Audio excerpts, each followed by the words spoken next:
Congressman Burchett, good to have you again. Thank you for making the time. Happy Father's Day in advance.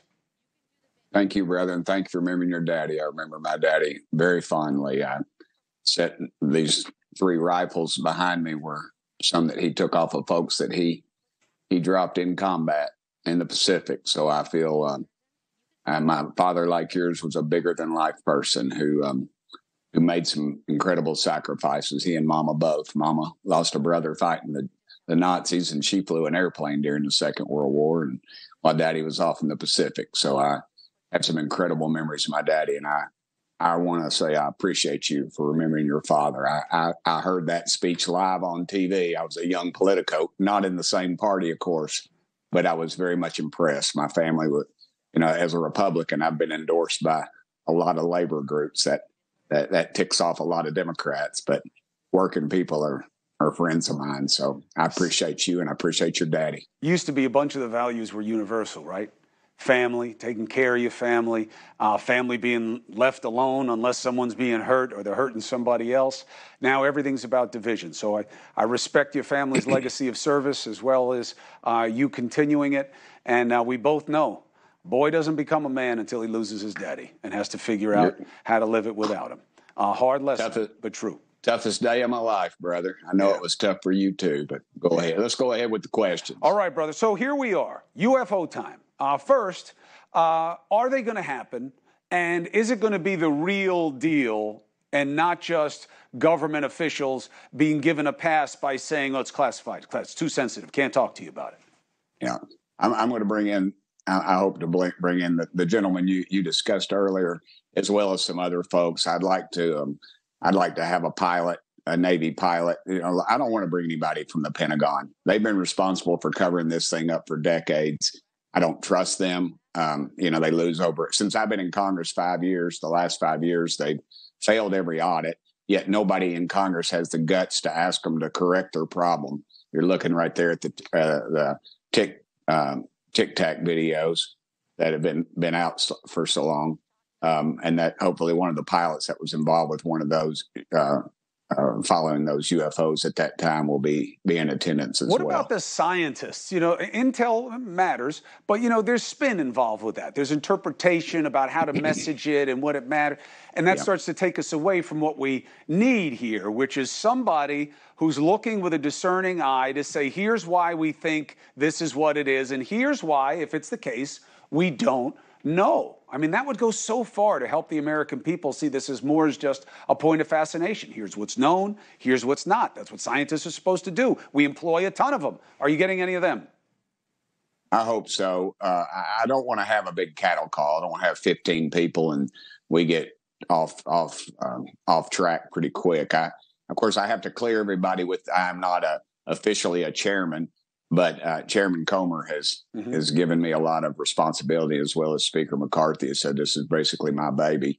I don't know if it's because they don't want to touch it or the fact that they understand that I understand a little bit more about it than most of the folks up there. And I've studied this issue for years. Is in the business of picking a conclusion and then looking for proof to back it up. You want to be doing the opposite thing here, Congressman, which is we're trying to figure out what to make of these things. And we want the proof to go with it. So do you think you'll be able to do that here? Because, if you don't, 2 things. One, a lot of people are looking towards seeing you as their advocate on this and their agent. And 2, if you don't, they'll probably think you're an alien. That's true. There's a lot of division, as you can imagine. Sometimes it kind of reminds me of the Baptist church. The UFO community is divided a lot. I know you're probably not Baptist. You're probably a good Catholic, but I try to be a good Baptist. But there's a lot of division in the church, just as there is in the UFO community. So I'm just going to try to stick to the facts. People that have firsthand knowledge are witnesses that are credible people, and that really, and a lot of these people are making some sacrifices, like the whistleblower you had on your show.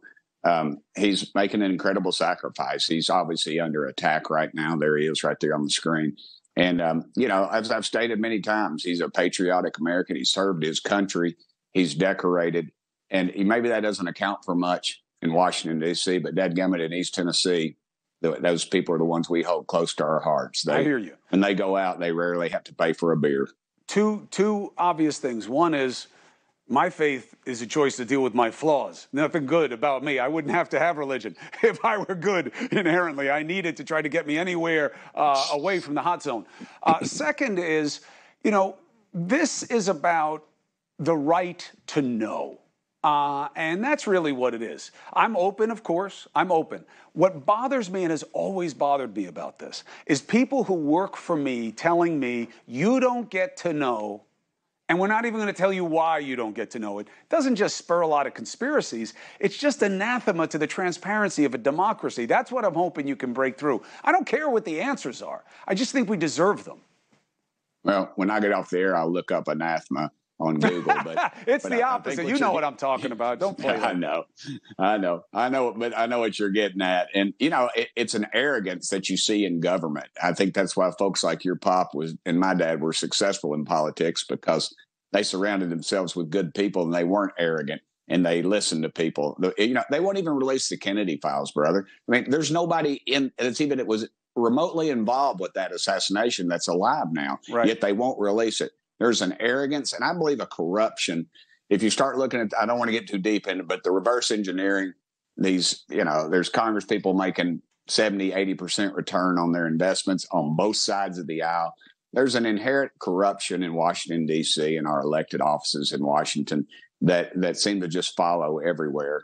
And I believe that if you were to, it's like, I think if you were to bring a UFO into our scientific community today, it'd be sort of like taking I'm an old motorcycle guy, taking a Harley Davidson and giving it to the people on the Mayflower.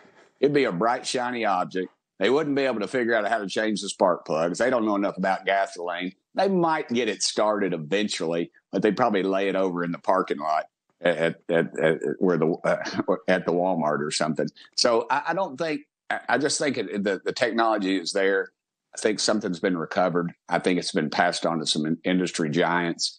And I believe the government has been covering this thing up for decades. Well, that would be the worst. And you used the right word, arrogance, that the people are too stupid. They're not sophisticated enough. They won't get it. I think we make that mistake all the time. And I'll be watching the hearings. I'll be covering them. I'm sure they'll give you a platform at least the first day or two. But for the duration of this conversation, you will have a place here. I want to ask you one quick political question before I let you go. Sure, brother. I totally get wanting to understand the there behind the most recent indictment of the former president, Trump. I get it. I don't get the party saying, if you want to run for president, you got to promise to pardon him.